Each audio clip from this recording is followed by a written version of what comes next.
신약 성경 디모데후서 4장 6절에서 13절까지와 21절까지 있는데 6절에서 13절까지 같이 교독하시고 함께 교독하시고 그리고 21절 말씀 다 같이 읽고 하겠습니다.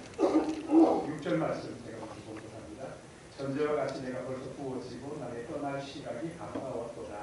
나는 선한 싸움을 싸우고 나의 달려갈 길을 마치고 믿음을 지켰으니 이제부로 나의 의의 멸관이 예비되었으므로 주 곧 의로우신 대상장이 그날을 내게 주실 것이며 내게만 네가 주의 나타나심을 사모하는 모든 내게 되니라. 보이라. 너는 어서 속히 내게로 오라. 나는 이 세상을 사랑하여 나를 버리고 대사로니다로 갔고 그리스도는 갈라디아로 기도는 달마디아로 갔고 누가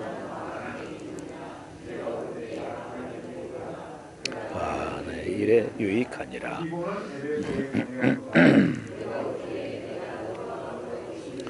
쓴 것을 가져오라. 역정의 쓴 것을 가져오라.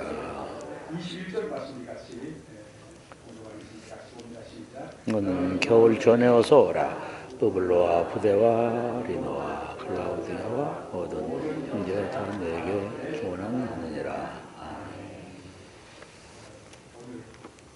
오랜만에 우리 목사님이 오셨는데 은혜를 사모하는 마음 가지고 오랜만에 오셨기 때문에 환영하는 마음 같이 박수로 말씀드리겠습니다.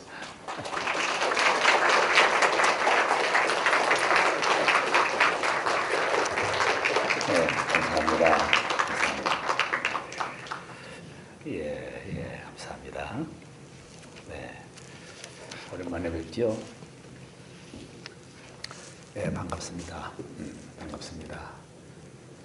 나만 반가운가? 저 북쪽에선 뒤에다 악센트를 줘서 반갑습니다 이렇게 해요. 반갑습니다. 한번 해볼까요? 반갑습니다. 북쪽 사람들이 아니라서 조금 어색하긴 하지만은 그래도 다시 한 번만 반갑습니다. 반갑습니다. 시작. 반갑습니다. 통일이 금방 올 것 같아요.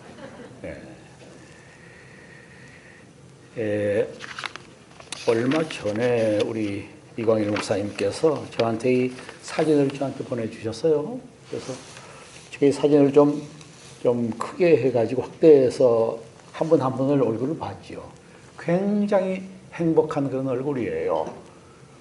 주부에 지금 실었는데 이건 조그맣게 나왔지만은 제가 이제 확대를 했거든요. 한 번 보니까 이제 다 낯익은 분도 있고 또 잘 모르시는 분도 있고 그렇지만은 다들 아주 하트를 하면서 굉장히 그 행복한 그런 얼굴이다. 그래서 이 교회 생활하는 게 얼마나 행복하겠는가. 또 난 이 대한민국에 있는 교회들을 상당히 많이 제가 방문을 하고 하는데 우리 대한민국에서 우리 신일교회만큼이나 행복한 교회가 없습니다. 아멘. 그렇죠. 아멘입니다. 여러분 오늘 읽은 말씀은 이 디모데후서는 바울의 마지막 서신이지요. 최후의 서신입니다. 바울이 디모데에게 이 편지를 기록하고 있을 이때에는 바울은 옥중에 있었습니다. 아마 늦가을이거나 초겨울 차디찬 감옥에 있었댔고 사실상 바울에게 죽음이 얼마 남지 않는 그런 시기였습니다. 따라서 바울은 최후의 유언을 남기는 그런 심정으로 비장한 마음으로 자기가 가장 사랑하고 믿는 제자 디모데 그리고 후계자 디모데 신앙의 아들이었던 이 디모데에게 이 편지를 쓰고 있는데 이 말씀은 바울에게 겨울 준비였습니다. 월동 준비라고 할 수가 있어요. 인생의 월동 준비. 바울은 디모데에게 몇 가지 부탁을 하고 있는 건데 9절을 보시면은 9절에 우리 읽었습니다만 너는 어서 속히 내게로 오라 그랬죠. 그리고 21절에도 너는 겨울 전에 어서 오라 부탁을 하고 있습니다. 이때의 디모데는 에베소라고 하는 먼 곳에 있었고 바울은 로마의 감옥에 옥중에 있었는데 왜 멀리 있는 디모데에게 너는 어서 속히 내게로 오라고 부탁을 했을까요? 아마 사도 바울은 이 디모데에게 내게 속히 오도록 한 것은 인생의 올돈 준비를 위해서, 특별히 자기 일생을 돌아보면서 인생의 준비를 위해서 오라고 했을 것이다. 우리가 말씀을 묵상해 볼 수가 있습니다. 첫째는 사도 바울은 일상생활을 준비하고 싶어 했습니다. 13절 우리가 한번 읽어볼까요? 13절 다 같이 한 목소리로 같이 읽겠습니다. 같이 시작. 내가 올 때에 내가 드로아 가보의 집에 둔 겉옷을 가지고 오고 또 책은 특별히 가져오라. 내가 에베소에서 올 때에 특별히 겉옷을 가지고 오라. 우리가 지금 한겨울을 지나가고 있는데 바울이 로마 옥중에서 이 편지를 쓰고 있을 때는 말씀드린 대로 늦가을이거나 초겨울이거나 그때에 이 바울이 말하는 이 겉옷은 방한용 초고리 두꺼운 겨울 외투 아마도 한 벌밖에 없는 그런 겨울 옷이 아니었을까 싶습니다. 날씨가 점점 추워지면서 바울은 자기 후원자 중에 저 지중해 건너편에 있는 드로아 가보라고 하는 사람의 집에 맡겨두었던 자기의 그 겨울 옷, 외투를 생각을 해냈을 것입니다. 여러분 바울은 생각이 깊은 사람, 살이 깊은 사람이에요. 가을에 배가 떠나지 아니하면, 가을에 옷을 가져오지 아니하면 그 당시 문명이 발달되지 않았던 그 당시 지중해가 얼어버리면은 겨울을 지나서 한 4개월 후에 배가 출항을 한다는 것을 알고 있었던 이 바울은 겨울 오기 전에 지중해에 얼음이 꽁꽁 얼어서 배가 다니지 못하는 그런 일 전에 사랑하는 제자 디모데에게 편지를 써서 추운 겨울을 나기 위해서 옥중에서 추운 겨울을 나기 위해서 겉옷을 가지고 속히 오라 재촉을 하고 있는 것입니다. 여러분 바울은 결코 일상생활을 소홀히 하지 않았어요. 믿음을 구실로서 신앙생활 한다는 것을 구실로서 일상생활을 소홀히 하지 않습니다. 그럴 수가 있지요. 나는 신앙생활, 교회생활, 하나님과의 생활 이것 때문에 일상생활을 제쳐놓을 수도 있을 수가 있습니다. 올바른 신앙이 아니에요. 물론 우선순위의 첫 번째는 하나님, 우선순위의 첫 번째는 신앙생활, 우선순위의 첫 번째는 교회생활이라고 할 수가 있는데 그런데 그 신앙을 구실로서 일상생활을 포기해버리고 일상생활을 소홀히 하는 것은 올바른 신앙생활이 아니에요. 가정에서 부모와의 관계, 자식과의 관계, 형제와의 관계, 가정의 자질구레한 그런 일상생활에 대해서 전부 포기하거나 소홀히 하면서 그냥 교회만 아니면 신앙만 그건 주님께서 원하지 않습니다. 사도 바울은 살아가는 데 필요한 상식과 센스를 소유한 사람이었습니다. 그래서 데살로니가 교회에 편지하면서 말하기를 일하기 싫거든 먹지도 말라. 네? 일하기 싫거든 먹지도 말라. 일상생활을 똑바로 하라. 그 다음에 너희 가운데 규모 없이 행하여 도무지 일은 아니하고 일만 만드는 사람이 있다. 믿음을 구실로서 일상생활을 소홀히 하거나 함부로 하는 그런 사람이 게을리하지 않았습니다. 우리 크리스천들은 일상생활의 준비를 부지런히 해야 된다고 생각을 해요. 우리가 믿고 섬기는 하나님은 영적인 일뿐만 아니라 또 우리 모든 자질구레한 일상생활, 일까지도 범사에 자상한 관심을 가지고 계시는 하나님이세요. 여러분 안에서 새는 바가지가 밖에서 새. 가정에서 영 형편없이 아무렇게나 행하고 그러면 밖에 나가서 일터에 직장에 나가서도 교회에서도 학교에서도 그 뭐 다를 것이 하나도 없어요.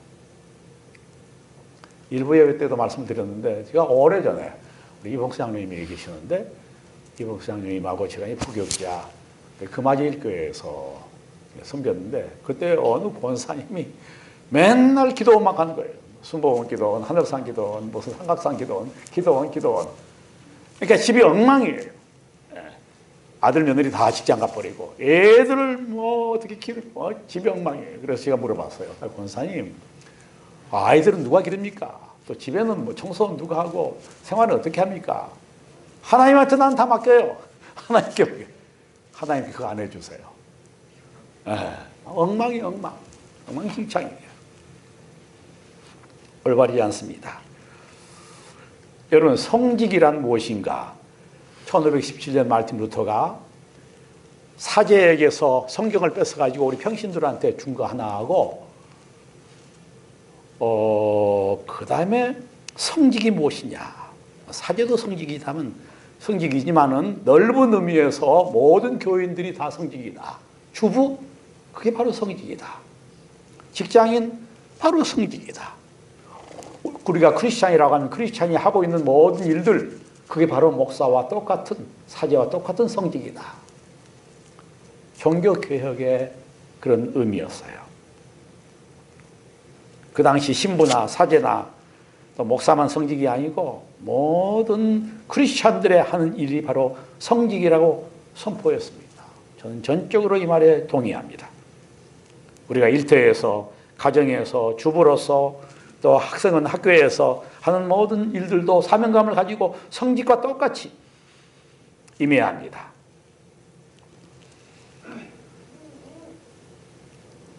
우리 하나님께서는 영적인 일뿐만 아니라 일상생활에 대한 문제도 자상 관심을 가지고 있어요.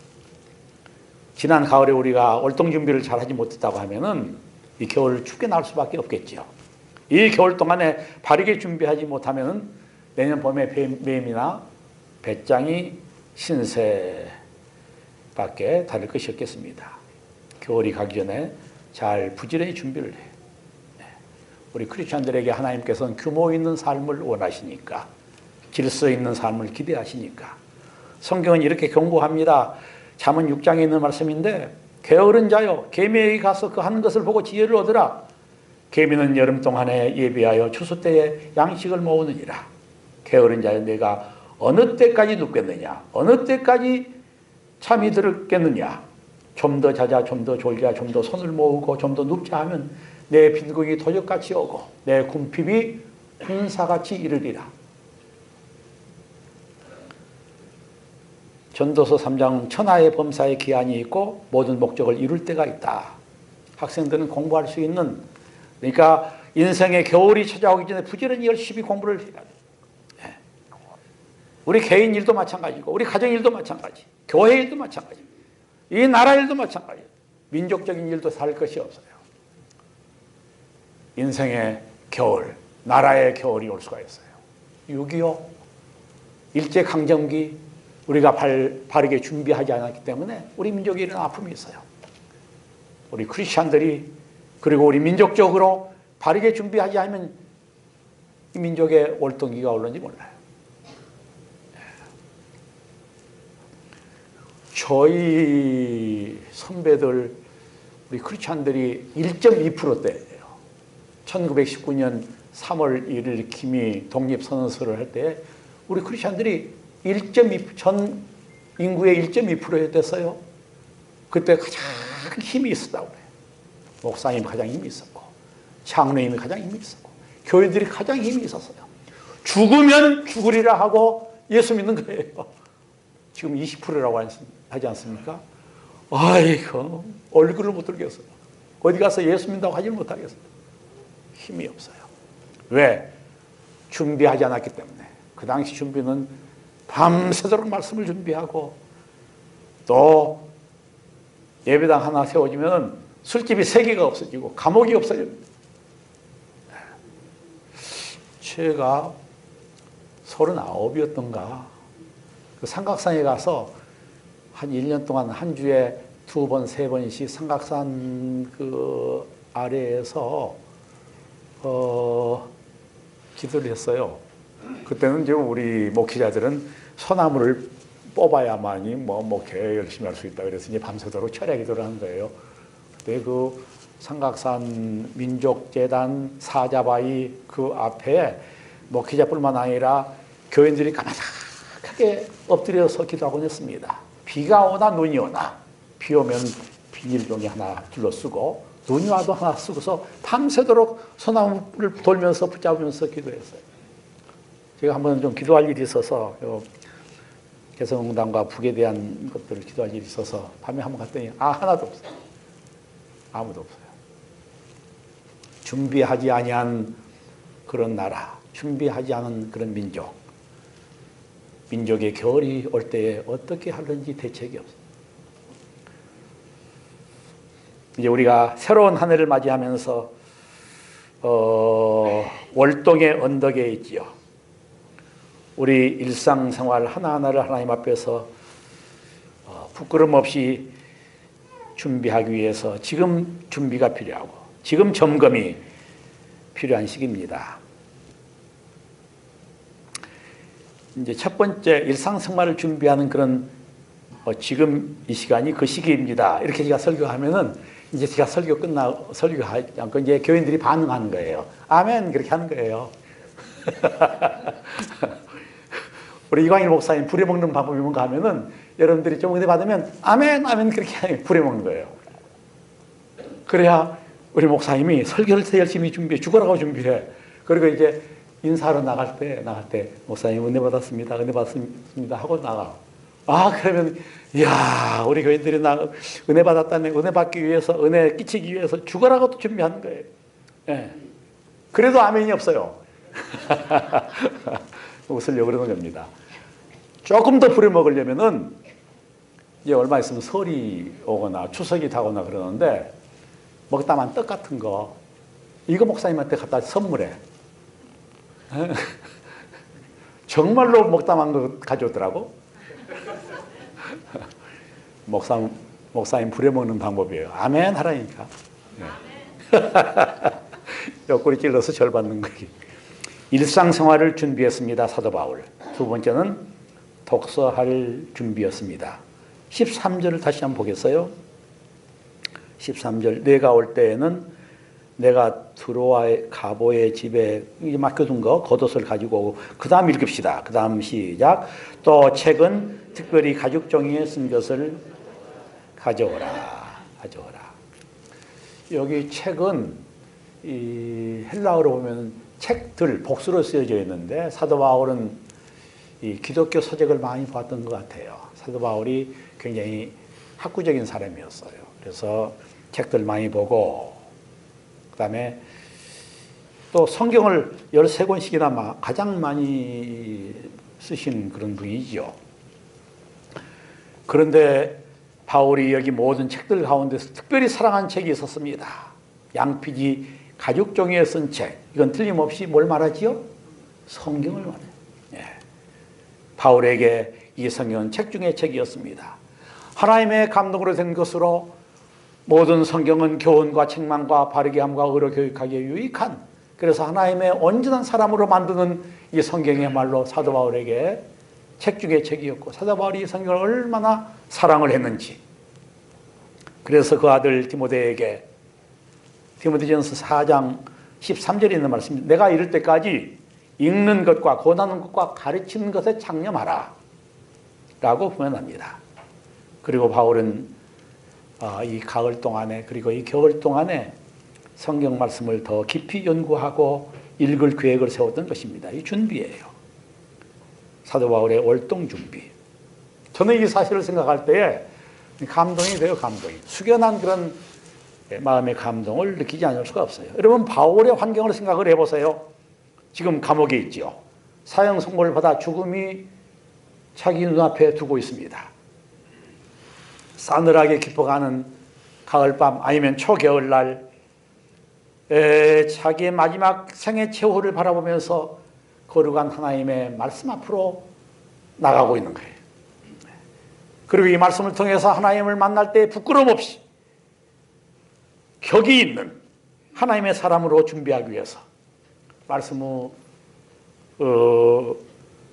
훈련받는 그런 사도 바울, 결산하는 사도 바울의 모습을 한번 생각해 보세요. 하나님의 말씀을 통해서 내가 누구인가? 하나님이 어떤 분이신가? 하고 결산하는 그런 사도 바울의 얼굴을 생각할 때 얼마나 크다는 감동입니까? 일부에도 그 말씀을 드렸는데 오창학 목사님이라고 저하고 아주 가까우신 뭐 일주일에 한 두세 번씩 만나면서 같이 교제를 나누는 분이신데 영락교회 한경직 목사님 그 밑에 수석 부목으로 계시다가 신천 장로교회에서 오랫동안 신부하다가 이제 은퇴하신 어른이시죠. 이제 80이 넘어서 90을 향해서 가시는 분이에요. 얼마 전에 제가 얘기를 들었어요. 정 목사, 내가 요즘 준비를 하고 있어. 형님 뭘 준비하세요? 그랬더니 내가 하나님의 부르심을 어떻게 언제 받을는지 모르겠는데 혹시 나를 통해서 섭섭한 사람이 있다고 하면 내가 찾아다니지. 혹시 나를 통해서 상처 입은 사람이 있다고 내가 찾아다니지. 그러면서 내가 잘못했어요. 몇 사람은 그렇게 했다는 거예요. 그때 다 잊어버렸는데도 아유 목사님 나 그거 다 잊어버렸습니다. 그런데 기억을 해놓고 내가 이거 잘못했어요. 미안해요. 용서해 주세요. 찾아다닌다는 거예요. 하나님 앞에 설 때 부끄러움이 없는 그런 인격으로 준비하기 위해서 준비하고 있는 거예요.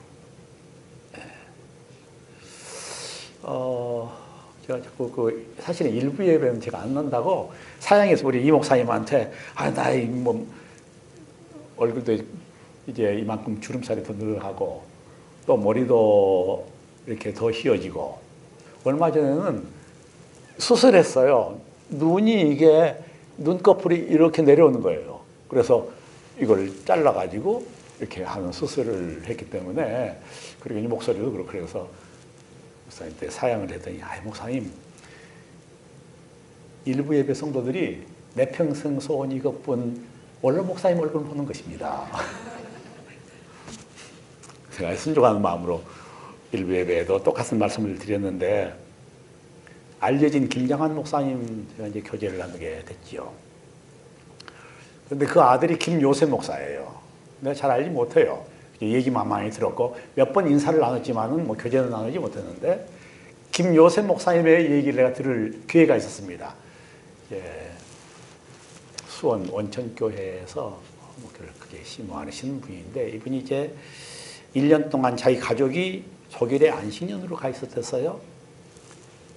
그런데 고등학교 3학년 되어진 자기 아들도 같이 따라가가지고 이제 독일에서 학교를 다녔는데 김요셉 목사하고 아들 걔하고 자꾸만 다투는 거예요. 뭐 어쩌고저쩌고 하면은 김요셉 목사가 나무라고 또 혼내주고 야단치고 그러는 거예요. 그런데 그 아들이 고등학교 졸업식 때에 김요셉 목사가 학교에서 설교를 하게 되었다고 그래요. 그런데 맨날 저 아들하고 다투는데 내가 이 설교를 어떻게 해야 되나. 준비가 안 되는 거예요, 설교 준비가. 뭐 밤새도록 계속 준비가 안 돼. 점점점 가까워져가지고 졸업식 날인데도 준비가 안 되어 있는 거예요. 졸업식 날 새벽 2시였다고 그래요. 2시에 갑자기 그 마음속에 그렇지. 우리 아들과 관계를 똑바로 하자. 우리 아들에게 미안하고 잘못했다는 그런 편지를 쓰기 시작하는 거예요. 아들아. 그러면서 뭐 까마득하게 편지를 써 내려갔다고 그래요. 내가 한 번도 너한테 미안하다는 말, 또 잘못했다는 말, 아버지의 권위만 가지고 완벽주의 아버지로서만 그 아버지 노릇을 했지 너한테 정말 진정한 마음과 마음이 통하는 아버지와 아들 사이가 되어졌는가 내가 생각해 볼 때에 하나님 앞에 회개한다. 너 용서해다오 하면서 계속해서 미안하다, 잘못했다 그런 내용들을 쭉 기록을 했다고 그래요. 그리고 아침에 돈이 있어서 설교 준비를 하려고 그러는데 또 떠오르지 않는 거예요. 그래서 이 편지나 읽어주자 해가지고 졸업식 날 김요셉 목사가 그 학교에 가가지고 이걸 읽기 시작하는 거예요. 아들아, 잘못했다.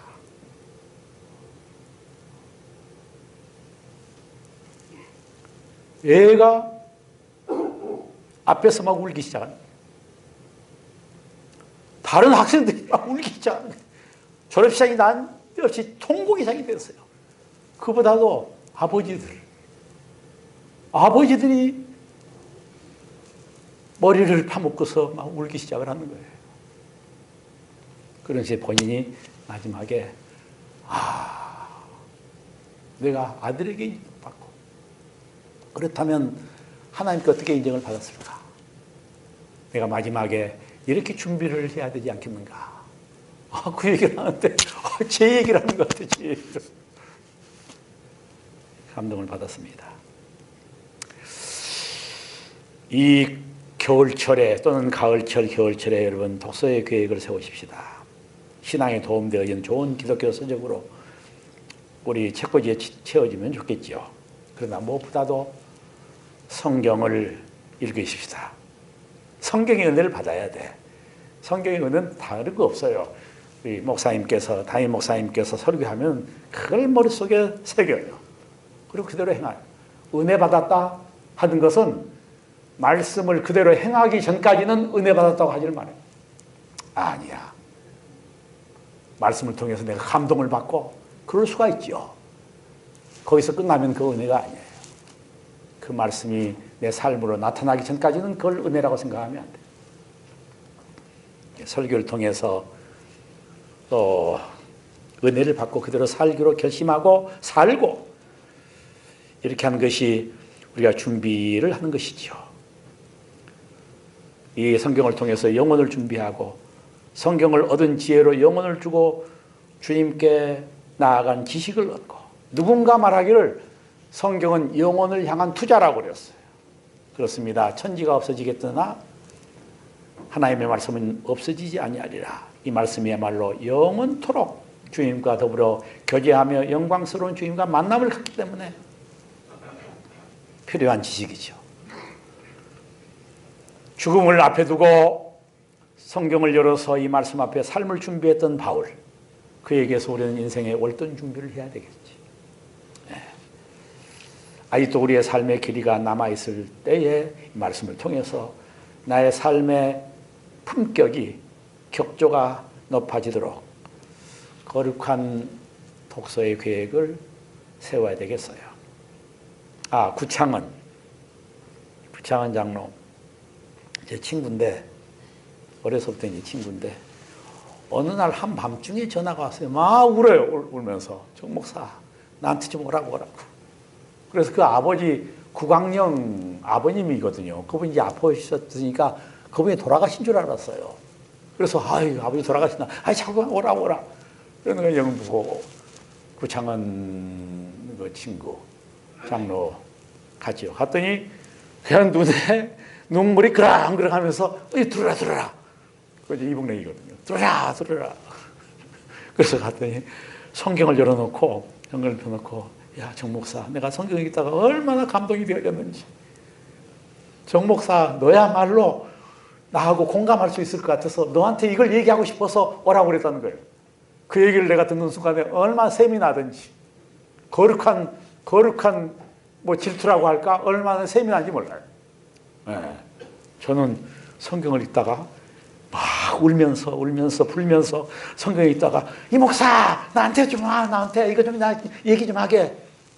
그런 적이 한 번도, 내 친구한테 누워라 말이야 이런 적이 없거든요. 성경으로 영혼을 준비하는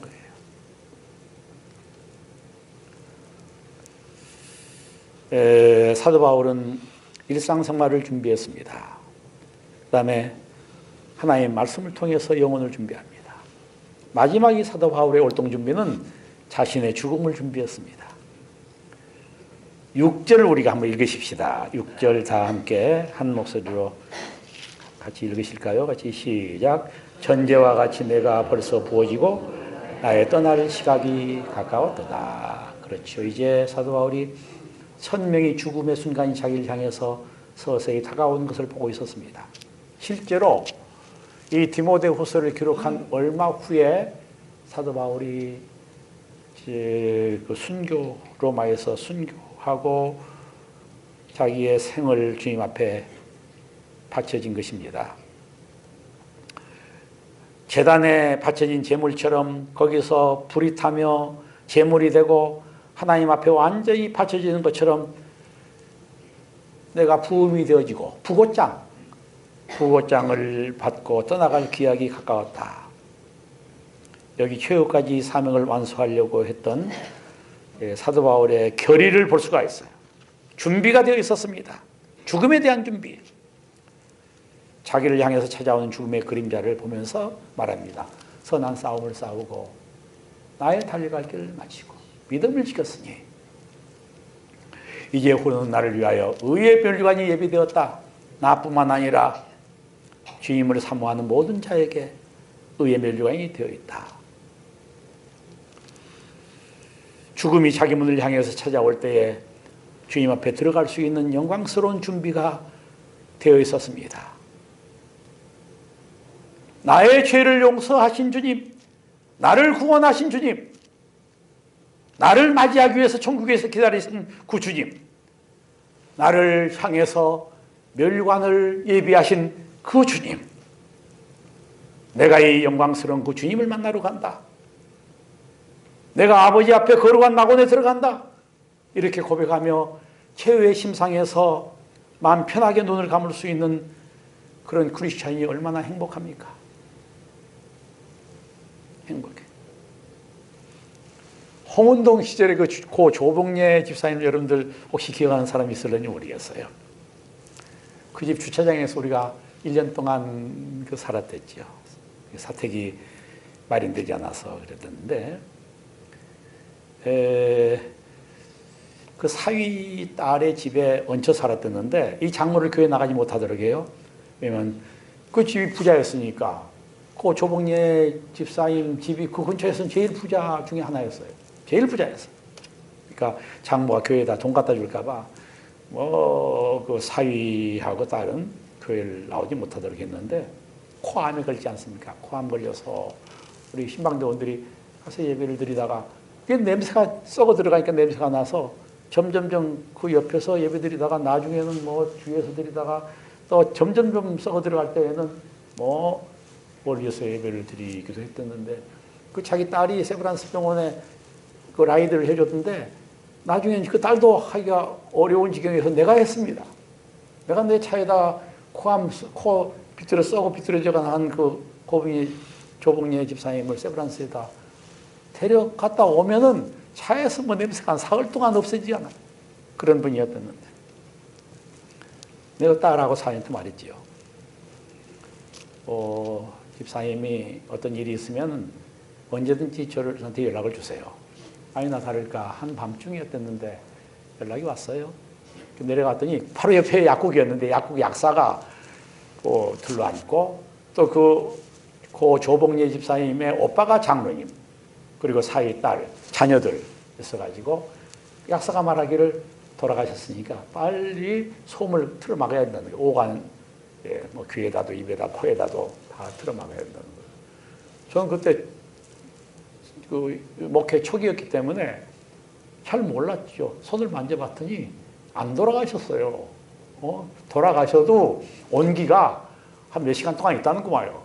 난 잘 모르니까 붙잡아서 이렇게 봤더니 온기가 있어서 아직 안 돌아가셨는데요. 그런 거예요. 그랬더니 그 약사가 웃더라고.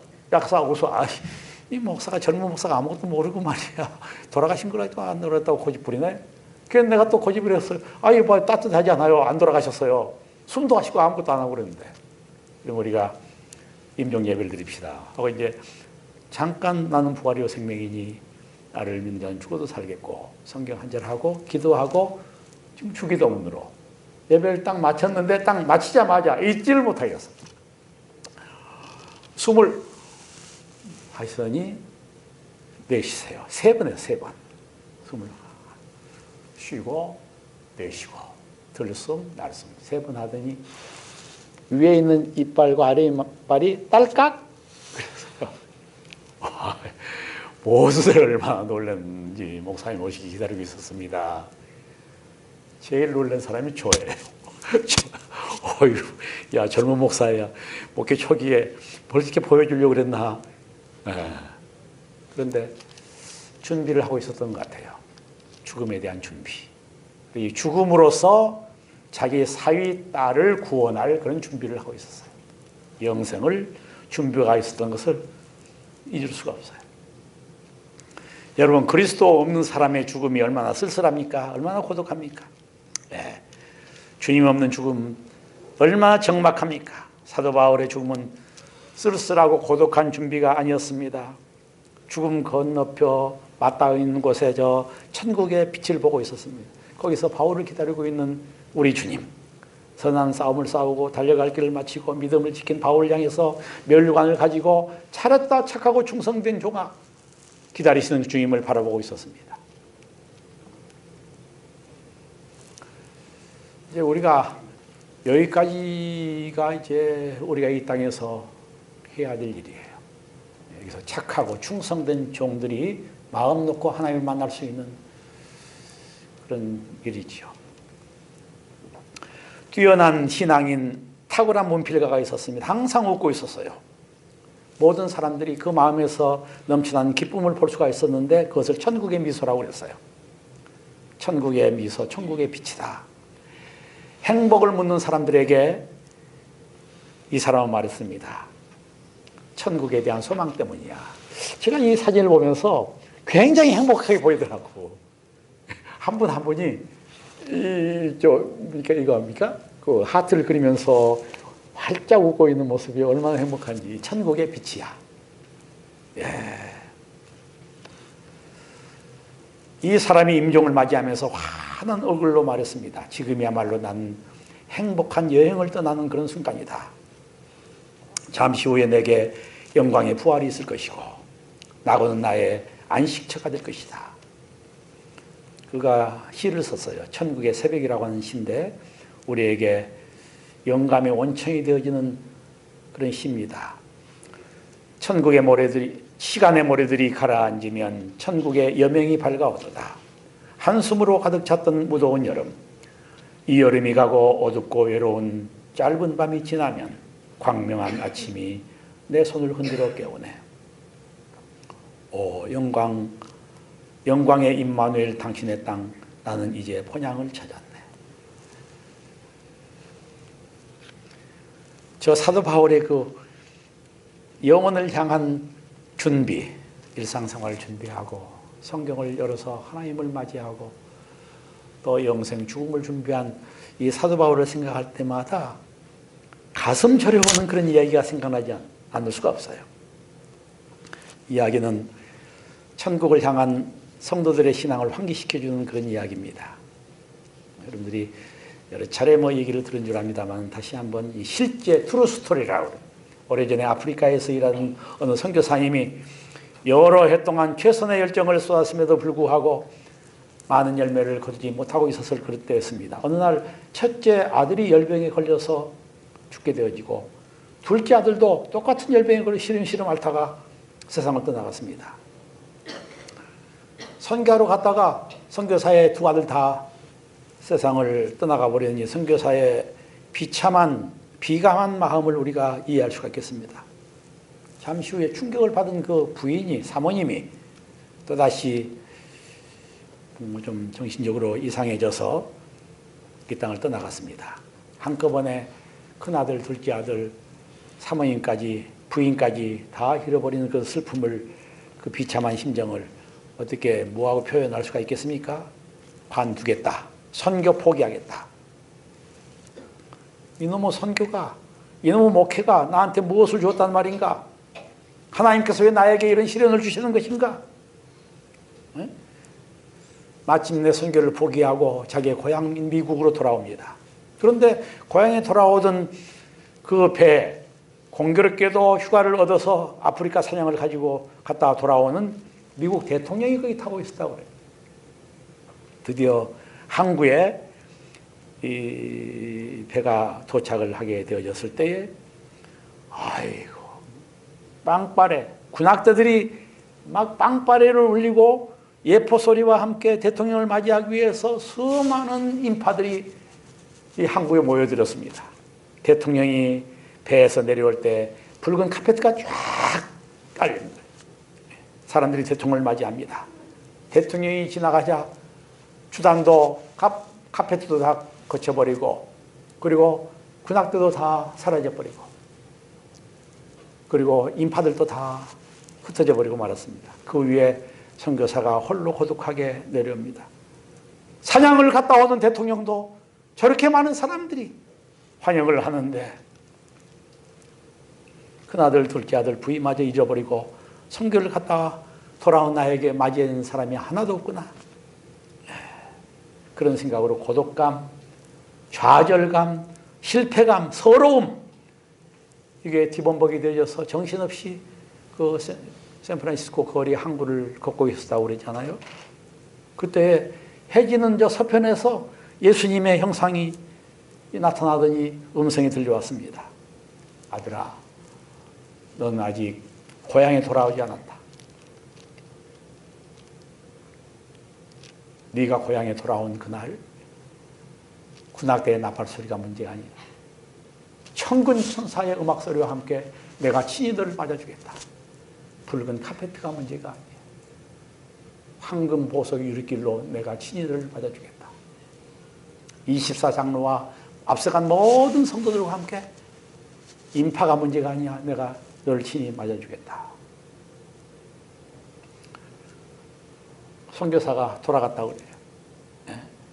주님의 그 진리를 깨닫지 못하고 충성하지 못했던 것을 회개하고 다시 아프리카로 돌아가서 거기서 자기 두 아들처럼 사모님처럼 아프리카에다가 자기 시신을 묻었다고 하는 그런 이 트루 스토리, 실제 이야기입니다.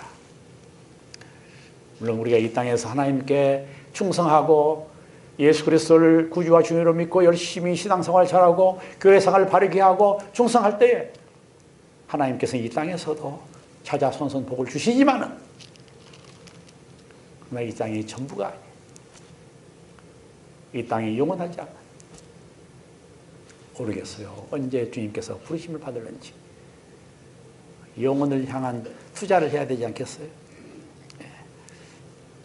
짧은 나그네 인생길, 참된 보람이 무엇일까? 오늘 사도바울처럼 준비를 해야 되겠어요. 갑자기 어쩌면 다가올 인생의 마지막 겨울이 오기 전에 월동 준비를 해야 되겠죠. 저는 이제 몇 가지 생각을 해봤어요. 이제 미국에 안신년 갔을 때에 장기 기증을 했죠. 거기서 이제 드라이브 라이선스 운전면허증 따면서 장기 기증을 했는데 미국에서 했는데 여기까지 쫓아오는 거예요. 그래서 장기 기증이 되어졌고, 그다음에 이제 간이식한 후에 시신 기증을 세브란스에다 했습니다. 굉장히 편해요. 이 옷인데 끝난 다음에 세브란스에서 가져가는 거예요. 가져가서 거기서 다 처리하고 연구하고 토막토막 내고 연구하고. 내 건 굉장히 비싸다고 그래요. 내가 강의식에서 돈 많이 들였으니까 이게 다른 것보다 좀